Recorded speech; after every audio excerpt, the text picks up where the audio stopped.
Borderlands didn't always have terrific writing. It was Borderlands 2 that set the standard for storytelling in the franchise. Anthony Birch, the lead writer, breathed life into the characters of Pandora and used them to tell a rich and compelling story.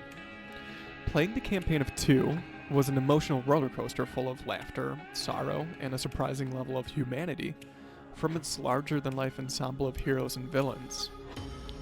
Unfortunately, Borderlands 3 failed to live up to the writing in 2. Not only that, the story was terrible. Sure, Gearbox Software struck gold with Borderlands 2, and I didn't expect 3 to be as good a story. But I didn't expect it to be awful. The story was almost good, but failed to be compelling because of the poor writing of existing characters, underwhelming additions of new characters, or the complete exclusion of heroes established in previous games. I'll concede it must not be easy to include all the characters established in the franchise in the last 10 years, and I can understand if not all of them got major story arcs in the main campaign, but the complete exclusion of Salvador Krieg, Axton, and Gage was disappointing. One of my favorite parts of Borderlands 2's campaign was getting to know the previous game's Vault Hunters and see what they've been up to since the events of 1. As NPCs, their personalities were fleshed out, and I was hoping 2's Vault Hunters would get the same treatment. But only Zero and Maya returned, and they were disappointing. I'm hoping they will return, along with Not a Real Dr. Zed, in DLC campaigns, but I feel like there was plenty of opportunity to add them to the game, even just as side characters. For example, Tina, Mordecai, and Brick had a very small role in the main story, but had an entire series of side quests later on in the game. I'd also argue that they could have had more of a role in the Eden 6 section of the campaign, but nevertheless, some of my favorite side missions were from the Boomtown missions. And it's because they gave me the opportunity to have more time with some of my favorite characters. I never finished Tales from the Borderlands, and it felt like I was being punished for it. Don't get me wrong, I actually really enjoyed Reese and Vaughn, but I find it unfair that characters from a spin-off title got major plot contributions when the previous game's Vault Hunters were excluded from the game. The worst part about not playing Tales, however, was that 3 never made it clear in the main campaign that Scooter was killed off in the spin-off title. I played the entire campaign anticipating his return, but I had to Google what happened to him. Zero and Maya are the only Vault Hunters from 2 to return in 3, and I was disappointed by them. I'm sure a lot of people will disagree with me about that sentiment with Zero, but hear me out. It's later on in the Promethea missions that it's revealed that Zero betrayed the Vault Hunters and joined Maliwan, and this actually made me feel something. Sure, it was anger, but a good kind of anger that a good story would make me feel. Unfortunately, 5 minutes after Zero had apparently betrayed Atlas, it's revealed it wasn't him all along, but Katagawa in disguise. I feel like this part of the story could have been improved had Zero actually betrayed Atlas and joined Maliwan. This would probably not be popular with the fans, but there would have been at least some more substance to the story, and I'd even argue given more dimension to such a robotic character. I felt like Zero's story could have been improved, but what Borderlands 3 did to Maya was disgusting. I'm not upset with how or why they killed off Maya, but I'm upset with when they killed her. Maya is essentially brought into the story as an afterthought, and it seems like her only purpose is to introduce her angsty teenage siren replacement, Ava. She's killed off very shortly after her introduction, and this left a very sour taste in my mouth. I'll compare her death to Roland's death in 2. Roland dies about 2/3 of the way through the campaign, and before his death, we had time to explore his character. We knew his deeds and his relationships with the other heroes of the franchise, People loved Roland, and it was truly sad when he died. Maya never had that opportunity. We knew she was kind of like a big sister to Ava, but that's about it.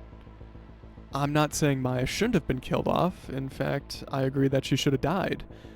But it should have been later in the game, and after we really got to know her. One of the worst parts about her death was none of her fellow Vault Hunters from 2 got to react to it. Especially Krieg, the psycho who loved her.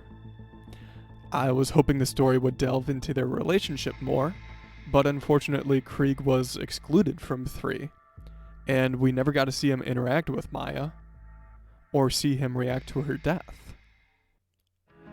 That being said, there's a couple returning characters I had positive feelings about. I loved Hammerlock's return, and how fleshed out his relationship with Wainwright Jacobs was. In fact, they were 2 of my favorite characters in this chapter of the franchise. Some of the best dialogue in the game came from their bickering in the heat of the moment, and how they truly loved and cared for one another. These were some of the most real and human moments in the game. There were also some new characters introduced into the game that I felt positively about. There's no doubt that Balak steals the show as soon as he's introduced. He's an AI stuffed in a teddy bear voiced by Ice-T. His lines were some of the only lines that actually made me laugh. I don't think many people will agree with me on this, but I actually really liked Ava. But I feel like there were many missed opportunities with her.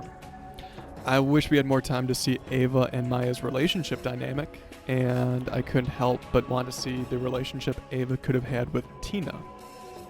I would have loved to see how these 2 become best friends.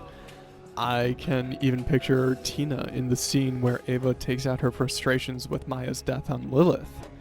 Imagine if Tina was in that circle and called Ava out, pointing out that they've all lost people along the way.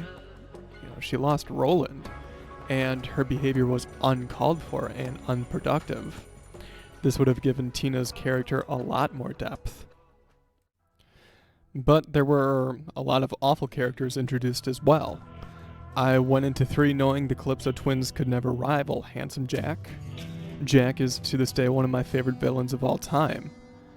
I really wanted to give Tyreen and Troy a fair chance, but they were a complete letdown. All the makings of a great pair of villains was there. They established themselves early on as threats by taking Lilith's powers right at the start.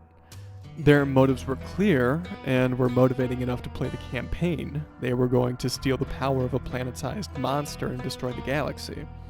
They even had a relationship and backstory that could have been compelling had it been well written. Like I said, they could never rival Handsome Jack, but they could have been great in their own way. There's a couple things that could have made Tyreen and Troy amazing villains, and these aren't major overhauls to the writing. There should have been more of a character arc between the 2. Tyreen starts off calling Troy a parasite, and Troy agrees. He's completely dependent on her and knows his place in their dynamic. But after he kills Maya, he becomes just as powerful as Tyreen. There's traces of it, but their story could have been so much better had we seen their power struggle. After killing Troy, Tyreen just gets up and laughs, and makes no mention of it for the rest of the game. Compare this to Handsome Jack's response to killing his daughter in 2. He couldn't let it go, and it changed him for the rest of the game. I can see how Tyreen's reaction to Troy's death could have been in character. She doesn't care for her family, and it made no difference to her whether Troy was alive or dead. But this feels lazy. Before Troy killed Maya, Tyreen had no reason to keep him around. He was just a parasite after all. She had no reason but that she loved him as a brother, and that's an element of these 2 we never really got to see. Instead, they were given streamer personalities that served no purpose to the plot or game's mechanics. If there was one positive to take away from their contribution to the story, it was their father, Typhon de Leon. I don't think the writers even tried to do this, but they made him the antithesis of Handsome Jack. Jack was the tall, handsome father of a siren, and that turned him into a villain who thought he was the hero. Typhon was the short, ugly father of Sirens, and that turned him into a hero who thought he was the villain. His inclusion was brief, but he was unintentionally the highlight of Calypso Twins' story. Honestly, I would have forgiven Tyreen and Troy's terrible writing had the final boss fight been as epic as it was hyped up to be. Tyreen was releasing a planet-sized monster that could devour solar systems. I really had high hopes here. When I started the last mission, my mind raced with all the possibilities. I imagined driving through the ravines and caves of Pandora, racing against the ground and the canyons exploding with tentacles and lasers as the destroyer broke free of its prison. I really had this picture in my mind of a great monster just waking up from eons of imprisonment, and what I got instead was a 15-foot tall octopus with arms and legs. Borderlands 3 really could have been a great story. In fact, the writers were really close to making one. But what we were given was not what I wanted. The scenes that were meant to inflict any emotion were weak, and the characters left no resounding impact on me. I still had fun playing Borderlands 3, but it leaves me worried about the writing of the franchise going forward and what's to happen to our beloved heroes of Pandora in the future.